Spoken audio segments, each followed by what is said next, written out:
Well, as it stands heading into deadline day in January, I don't really know what I can say about Mike Phelan that I haven't already said, other than maybe he's in disguise because at the moment he's performing like our greatest ever director of football, Sir Pat Nevin. Maybe he's playing stars in their eyes.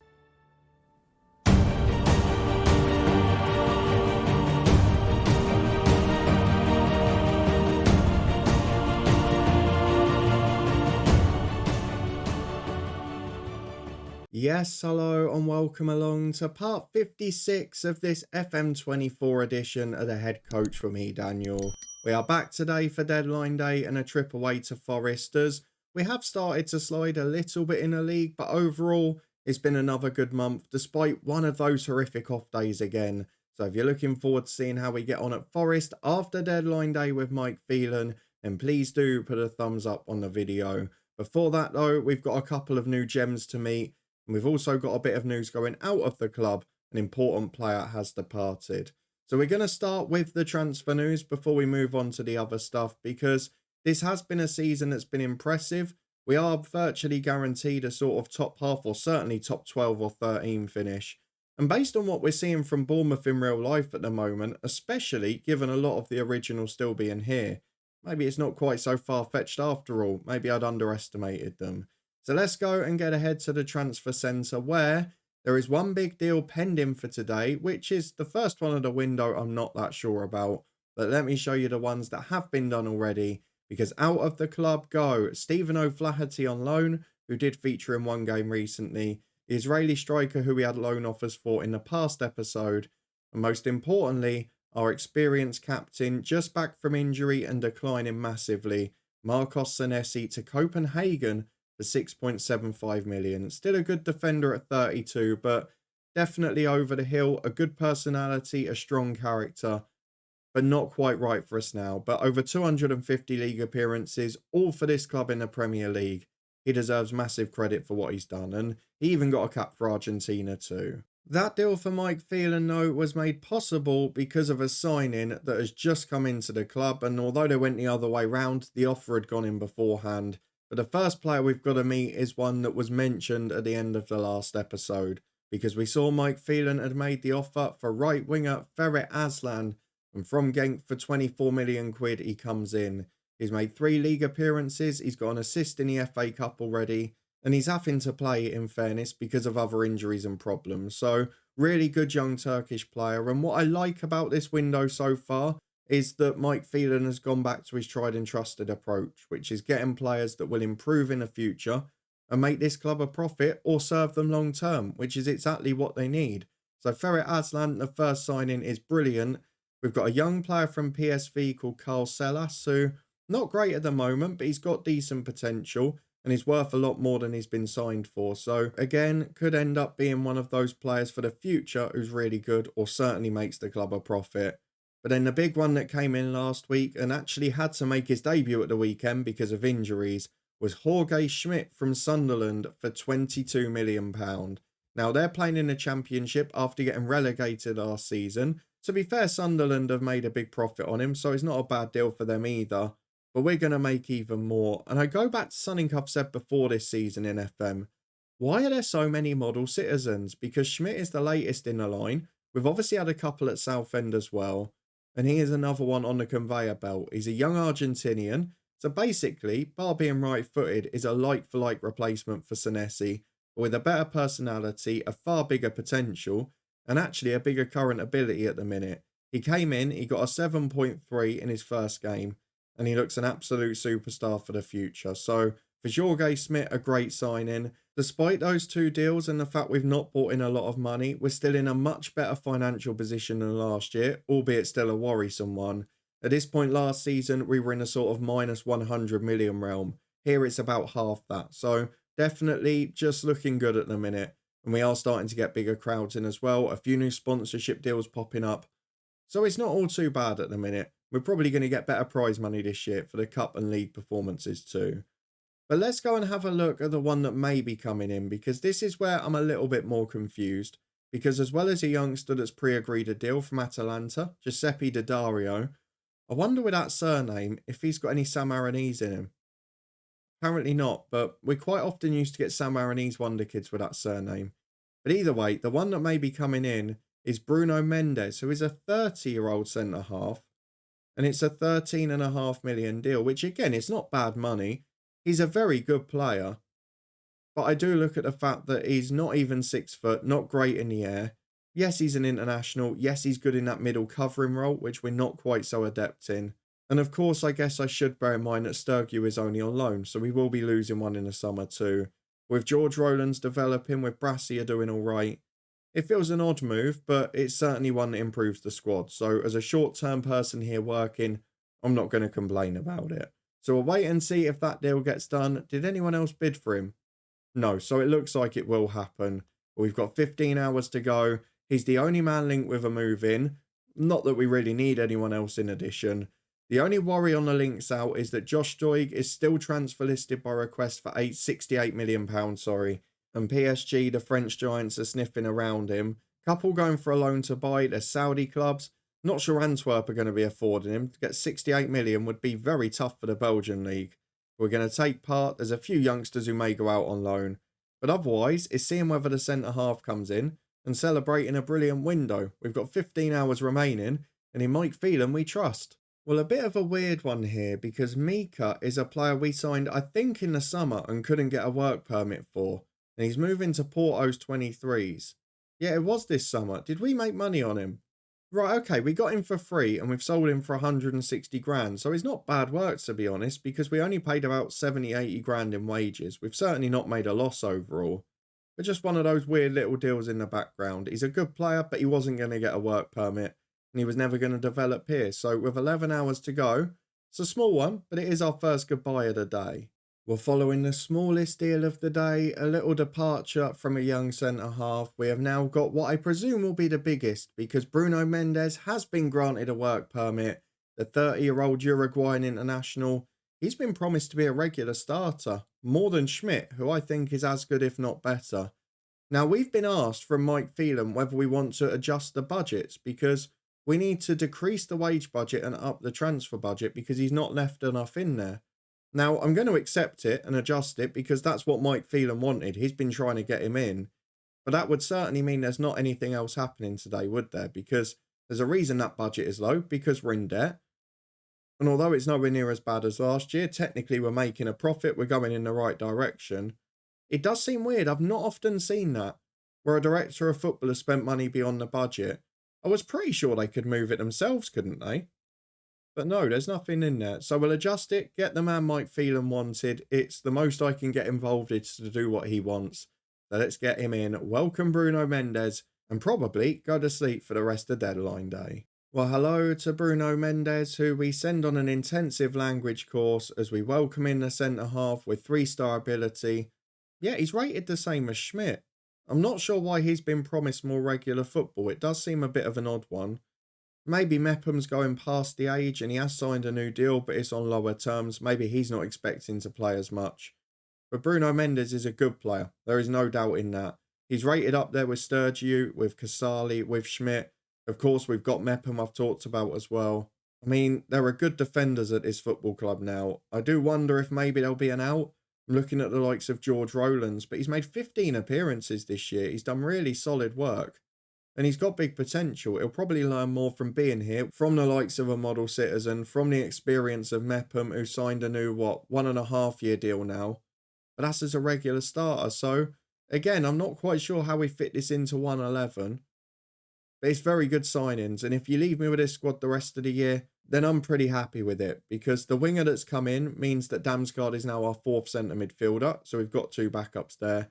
And we've now got 6 senior centre-halves plus George Rowlands, which means we've got a very good squad. So let's go and get through the rest of deadline day. I think it's going to get quiet now.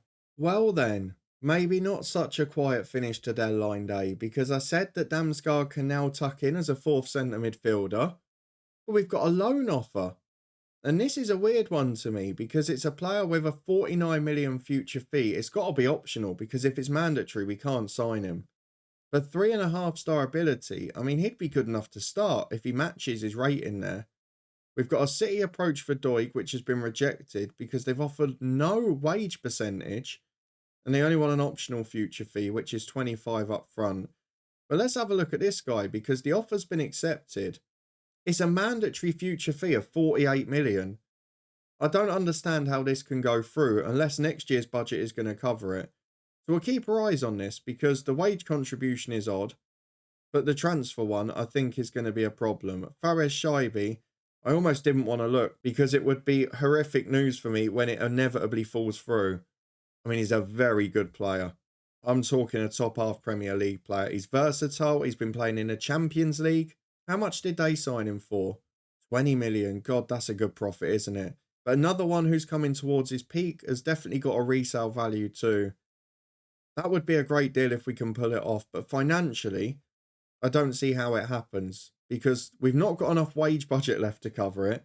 And next season's proposed transfer budget is 4 million. I just don't see how this gets done. We'll come back if we get news in the next 5 hours. But for me, I'm sure this one's going to be disappointment, which is annoying because he would have improved the squad. Well, it turns out it doesn't matter whether we can afford it or not, because Chaibi has rejected the loan offer, let alone the mandatory permanent fee at the end, let alone what's going to happen in the summer, what budget we've got. He doesn't even want to join on loan, which seems odd, because I know Everton are fighting right up the top. They're a Champions League team here. He's not playing that much football, and you'd have thought he'd be up for the challenge of playing with a chance to get a side into Europe again, but not to be. No deal done. 5 hours to go, though, and what that does show is that Mike Phelan is still trying to make offers, even if he's not got the money to pay for it. Maybe that's why Bournemouth were in such trouble when we arrived. Well, it's gone very quiet the rest of the day. There were no further offers and there was no further budget. So financially, the club in a better position than last year, about 30 million better off. And certainly with a better squad, because Bruno Mendes, a ready for now experienced centre-half. And then in the right winger, Ferret Aslan, and the centre-half, Jorge Schmidt. We've got two brilliant players for the future that can play their part now as well. And to only really lose Senesi from the senior squad, that is a huge upgrade again. Bournemouth are in great nick. We've gone above Forest now, second lowest wage bill in the division. In the Premier League roundup, we're the biggest spenders, despite already having a negative bank balance. Why is this club in trouble? Who knows? For now, though, we're going to get ahead to the weekend game. We've got a lot to reflect on throughout the month of January. So we'll be back in a moment to run through the games that we've played off camera and also get into the big one. See you in a minute. Well, Mike Phelan has spent most of today rejecting non-league loan offers for some of our young players. However, there is a lot of good news when it comes to the senior teams, because in addition to the new signings at the club, we've also got a lot returning to fitness, because Sturgeon and Karnazeki have been missing a while. Kasale is fit again, having struggled a lot in the last month. And that means we're going to be in a stronger position, because we've been picking up results with Mark Steele in goal. And you saw in the last episode, the likes of him and Brassy are playing do cost us occasionally. And it's been the same since as well, because I didn't realise at the time quite how good Everton were. So we were disappointed with that 2-1 defeat. But when you look at them in third now, you think, actually, that wasn't too bad. What we've done since is played a lot of bottom half teams. We had one absolute stinker, which I've mentioned this before. We just seem to throw in every 6 or 7 games, throwing an absolute wobbly of a display. Like this season so far, we had an awful game against United at the start of October, or the middle after the international break. We then had an absolute shocker at home to Palace at the start of December. And then Sheffield United in the middle of January, a really frustrating spell. But other than that, we've been back to our best. We've been defending well. We never win games very convincingly, but we've picked up results. We won 1-0 in a cup against Brighton. Dom Solanke, off the bench, the hero. He got the winner in the 75th minute. Alex got the hero in the Premier League fixture. Looks like it was a tight game, but they got a late consolation after we went 2-0 up. Home to Sheffield United, lost 3-0. Just can't explain it. We'd had a week off before, we had a week off after. We didn't rest anyone, we didn't change much. It was just all over the shop. We did bounce back against West Brom in the cup though. Dom Solanke with a brace, this time from the start. And we played the reserve team and left them on in that one, because we then had Premier League action in midweek. The first team came back in, and Jorge Schmidt for his debut, and we won it by 2-0, thanks to Marcos Leonardo and Chris Mepham with a towering header early in the second half. We've got a guaranteed home tie against lower league opposition in the 5th round of the Cup, Southampton of the Championship or Crawley Town of League 2. Crawley drew at St Mary's in the first fixture there. And then looking at the rest of the month, we've got 2 more winnable games coming up. 15th and 16th, Forest and West Ham.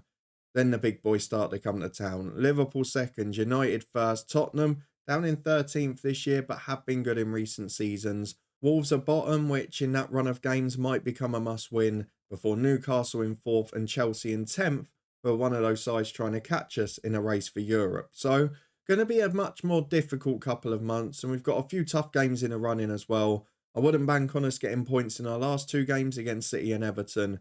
So this is where it's really got to happen. We're going away to Forest. We're going to be our usual selves. But look who Forest have got up front. A 36-year-old Harry Kane, who has come back to the nation, has scored 8 in 21, and is now chasing a Premier League record again. He is out of contract this summer. Maybe Mike can sign him for a laugh if we get into Europe. Who knows? They have got a lot of originals, though. Remember Dominguez, who we almost signed on deadline day in the summer? He rejected us. And it would have been 40 million for, an over 30 who probably wouldn't contribute in the long term. But Sangare, Elanga, Omabama Deli, Niakate, all still there. Who's that in goal? Declan Dunn. Don't recognise him, but he's a very good regen keeper. There's a lot of quality in this Forest side. It's going to be a good game, I think. Let's go and have a look at who we can put out, because from our first team, you can see we were scraping the barrel for the bench again. We've got a few players back this time. We've got to make decisions because we've got over a week off now. Mendes has just come in. He's nowhere near fit. He's played far too much football. But Siganov's back. Sturgeon is back. Konazeki's back. For the first time in about 2 months, we're going to have actual first team players missing out on the squad. So we'll be back in a minute when we've made our decision to run through the 11 for today. Well, I think this is what I'm going to go for today. And there are a few concerns in the squad. The first of which is Konazeki, who is not quite fit. Not quite firing, and Mark Steele's doing well, so I'll probably leave him in till he makes a mistake, because Karnazeki's been out a while. My second concern is Ollie Byrne. He has been training awfully, and I mean genuinely awfully. He's a young player with a high workload, fairly determined, good character, and he was a wonder kid as well, but just not trained well since we got here. He's one of those who's wasting his talent, and despite Aaron's being in poor form, I'm not willing to bring him on from the start for that. We have gone for Victor Siganov as experience on the right, with young Aslan dropping to the bench this time. Lots been asked of him since he got here, and Leonardo is the man I've gone for up front. But the likes of Veron missing out on a squad entirely, and with us still having to play our reserve keeper today, I've gone for a very experienced back 3 in the hope that that'll work out for us. So it's Mark Steele in goal, Casali, Sturgeon and Mepham. A very experienced back 3, Sturgeon 27, the others over 30. Aaron's and Doig, the wing-backs, with Scott and Adams in the middle. Those 4 have been settled all year. And then Fernandez on the left wing, improving again after recent poor form, with Siganov and Leonardo, the rest of the front 3. Let's go and get through to it. Nottingham Forest versus Bournemouth. A big away game for us, a chance to pick up points. Can we nick another one of those famous 1-goal wins, as it's Matt Turner who drops out today? Forest changing their keeper. They must be unhappy with something. For both of us, reserve goalkeepers, number 1 sitting on the bench. But Harry Kane, England's record scorer, is up front for Nottingham Forest. How much has he got left in the tank? And will he get the chance to score? Well, there's 10 minutes on the clock. It's been a quiet start, but it is Forest on the front foot now with Elanga. And we did see it in the last episode as well. Definitely saw it against Sheffield United, where we were 2 down in 20. That we do start games a bit slower now. And of course, it's Harry Kane to score, because maybe that's part of the problem with our tactic here, which is it's not often been an issue this season, because most teams have tried to be aggressive against us and we've countered them. But Kane is the sort of player who will thrive against the deep defence, because he doesn't have to try and run in behind. He can just utilise it in the penalty area. I've just seen there, by the way, and I'm sorry, Forest have scored the second. We can ignore that. Steele will take the blame and he'll be out next game. I just got a little bit of a flashback there, because I don't know if you noticed, Harry Kane was on corners. Roy knew something all along, as it's cleared downfield as far as Sturgeon. He gives it to Casale. Cutting in from the right. He's got time and just goes back to Sturgeon again. Have I thrown in too many unfit players in defence at the same time? Leonardo's in. It's a good goal. I think he's onside. I think we're okay. VAR will check, but conceding 2 goals is rare for us. It's not been a good start, but we're getting back in the game. We've got the personalities in the squad. I just wonder if I've changed a bit too much here. Half an hour gone, Mark Steele is the letdown, and that one decision, not bringing Karnazeki back in, could cost me the game here. It is even on the stats. We've got a chance of getting something out of this, and we're on the front foot again with Doig as Scott finds him in towards Fernandez. Is that a penalty? He's gone down. It looks so soft, so innocuous. Why do we have Tim Robinson every game as well? I feel like every episode he's the referee. I think it's going to be a penalty kick. It is. I've no idea who's on him. I presume it'll still be Siganov. He's missed a couple. He scored quite a few. What will happen here? Could be 2-2 before the break against the sub-keeper. And it's a great save, to be fair. You could say it's a good height for him, but it was hit with plenty of power. And it was fairly near the corner as well. Siganov puts the corner in. I'm going to have to take him off penalties now because that's 3 he's missed, I think. And he almost got another one to win there. Kane brings it away down the right. He's found some physicality. And at half-time, despite having the better of the game now, it is 2-1 the deficit. I'm going to bring off Siganov for Aslan. He's not going to recover from that, is he? I'm tempted to change the keeper, you know. I'm going to be bold. Let's go aggressive. Karnazeki on in goal. We're getting 2 of the first teamers on. We're going big here. And at 2-1, we've got a chance to get back in the game. So let's see if we can do it. No time for sentiment. I'm having a look at that back 3. Sturgew's supposed to only do 75. But given the match, it would be disappointing if we lost it. We've played a lot worse and won. But this is the problem with our games. We cannot afford to concede many goals. We've got some tired legs, some poor performers. I mean, Doig is out on his feet. He'll come off for Reguilon. Alex Scott will be replaced by Ezekiel Fernandez. And then the final one, it's going to have to be in defence, isn't it? I mean, I want to throw Solanke on, really. But the other 2 are doing all right. So we'll take off Sturgew, make sure he doesn't get injured. And Jorge Smith will come on. Who's best in that sort of central role of the 3? Probably Casale. He is. He's got the anticipation for it. So he'll go in there. And with 20 remaining, can we find the equaliser? We've deserved one. The penalty should have been one.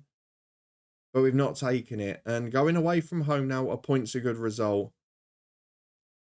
But I don't think we're going to get it here. 5 minutes to go. We're going to go aggressive. As Max Aarons has a throw at the wrong end of the pitch for us. To Schmidt. Into Casale. I mean, it would be fitting now, actually, if it dropped away when we finally got a strong enough squad to compete. As Reguilon gets it at left back. Back to Mepham. Chance to cut inside. Finds Tyler Adams. That's a terrible pass. I always notice Tyler Adams. He gets a really good match rating. If you look, he does that so often. We said it in the last episode, didn't we? Just playing these short passes that get intercepted. We've got 4 minutes added on. It's been a nothing game. There's been very little between us, to be fair. But the missed penalty is the difference between a decent point and a defeat. I think we know our first choice keeper's coming back in now. And I think Aslan might get a run on the right because that, unfortunately, is a disappointing day. Teams like Arsenal and Chelsea, multiple games in hand, Spurs as well. I think our days in the European places are numbered. We expected a mid-table to lower top half finish. What do we say pre-season? Between 8th and 14th? Well, now it's going to be between 8th and 13th. So we've done something right. But after the excitement of deadline day and the window in general, and the fact that we were playing poorly, but we were picking up odd results, I am disappointed to lose that one. And we're definitely going to change our penalty taker now. Let me promise you that. The voice is on the brink, so we'll go and have a look at who we can play next. And we will go and change our penalty taker quickly here before I forget. Who's going to be on duty for the future? Penalties. We have got Siganov, then Solanke. I mean, he's so much better than everyone else, but I'm going to put Leonardo on them. We'll go Solanke, then Leonardo. And then we'll only go for Siganov if both strikers are off, which should in theory be never. So that's what we've done with the penalties to hopefully save us any more heartbreak there. Let's get through to the schedule and see when we're going to be back. I mean, I guess based on where we're competing at the moment, that Chelsea game after the March international break could be huge. If we get through the FA Cup 5th round against Southampton or Crawley, which I like to hope we will, we should have the FA Cup quarter-final just before that as well, instead of the Newcastle game. So optimistically, I'm planning an FA Cup quarter-final and Chelsea away as a double-header, because that game will be crucial in the race for Europe, and the FA Cup game could be an opportunity to book a place at Wembley. And looking at the draw at the moment, still a fair few championship sides, a couple of the big boys are out, maybe we'll get the chance to play someone winnable and get through to a Wembley semi-final. For now though, if you did enjoy this one, a great January window, an okay January on the pitch, but a poor result at Nottingham Forest, despite a pretty good performance and a better one than some of the other games. And please do put a thumbs up on the video. Of course, in our recent Premier League form, maybe January's a bit skewed actually. I've just noticed we won 2 FA Cup games, 2 Premier League games narrowly. Aside from that, we've won those 2 out of our last 8 Premier League matches. The form is a lot worse than it looks. The cup was definitely tainting my view there. But for now, let me know what you thought of it, what you thought of the signings as well. That last one on deadline day, Mendes, seems a little bit weird to me, given that Schmidt had already come in, but I'm not going to complain at the strength of the squad. For now, if you want to stay up to date and see how the rest of the season goes, whether we get shocks in the FA Cup or we'll get a big tie for a quarter-final, then please do subscribe and turn that notification bell on. We'll be back in a couple of days' time for another big one here and a big game in the race for Europe. But between now and then, we're back with our one club story at Southend United. Make sure you come and join us for that, a nail-biting finish to the season in store. In addition, you can find links to our most recent experiment and FM24 guides up in the eye above. And there's also links there to the Twitch channel and a football podcast for loads of content too. Thank you for coming along. I appreciate you being here. Thank you to Mike for being great again on deadline day. And I'll see you back here next time for big games in the race for Europe and a trophy.